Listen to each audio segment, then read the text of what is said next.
భీమా కోరేగావ్ అమరవీరుల స్ఫూర్తితో బహుజన శ్రామిక వర్గ ప్రజాస్వామ్య వ్యవస్థ కోసం ఉద్యమించాలని బహుజన లెఫ్ట్ పార్టీ బీఎల్పీ తెలంగాణ రాష్ట్ర వర్కింగ్ ప్రెసిడెంట్ బీఎల్ఎఫ్ రాష్ట్ర కన్వీనర్ దండి వెంకట పిలుపునిచ్చారు. ఈ రోజు నిజామాబాద్ జిల్లా కేంద్రంలోని బీఎల్పీ జిల్లా కార్యాలయం వద్ద నివాళులర్పించారు.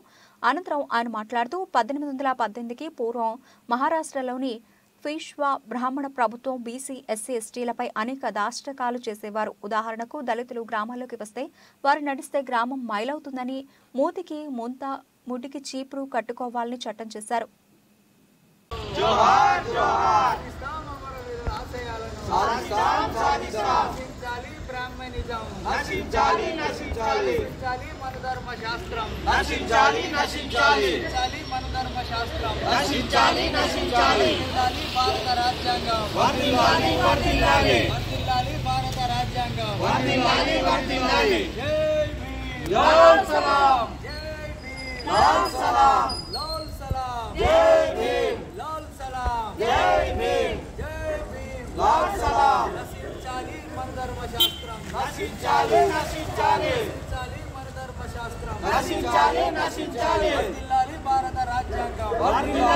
ఈరోజు భీమా కోరేగావ్ అమరవీరుల సంస్మరణ సభలు ఈ భారతదేశ వ్యాప్తంగా బహుజనులు జరుపుకుంటూ ఉన్నారు.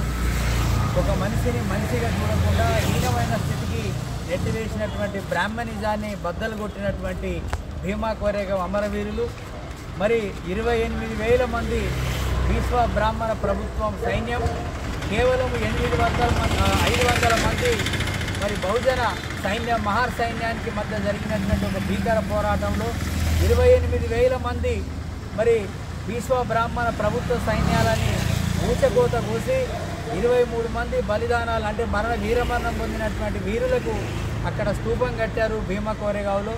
ఈ విషయాన్ని కూడా చరిత్రకి చాలా భద్రంగా మహాత్మా జ్యోతిబా పూలే అందించడం మూలంగా లిఖితపూర్వకంగా రచించడం మూలంగా ఈ విషయాన్ని డాక్టర్ బాబాసాహెబ్ అంబేద్కర్ ప్రపంచానికి తెలియజేసే విధంగా ఆయన మొత్తం దీన్ని ప్రతి జనవరి 1న భీమా కోరేగావ్ దగ్గర నివాళులు అర్పించేవారు.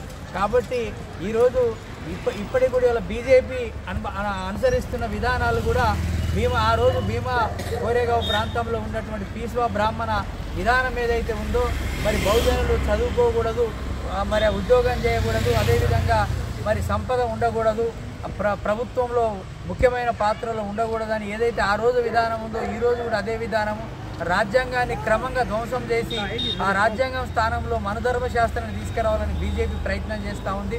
కాబట్టి రాబోయే రోజులలో బీజేపీ మరోసారి కనుక కేంద్రంలో అధికారంలోకి వస్తే ఈ దేశంలో బహుజనులు 185% ఉన్నటువంటి బహుజనుల్ని బానిసలుగా మార్చే రాజకీయ బానిసలుగా మార్చే ప్రమాదం ఉంది. కాబట్టి ఇవాళ రాబోయే రోజులలో బీజేపీని ప్రభుత్వం నుంచి గద్దెదించాలి, మరి రాజ్యాంగాన్ని రక్షించుకోవాలి. ఈ వీరుల స్ఫూర్తి భీమా కోరేగావ్ వీరుల స్ఫూర్తితోని మరి రాజ్యాంగాన్ని రక్షణ కోసం ప్రజలు రాజ్యాంగాన్ని రక్షించుకోవాలని చెప్పేసి బహుజన లెఫ్ట్ పార్టీ పిలుపునిస్తా ఉంది.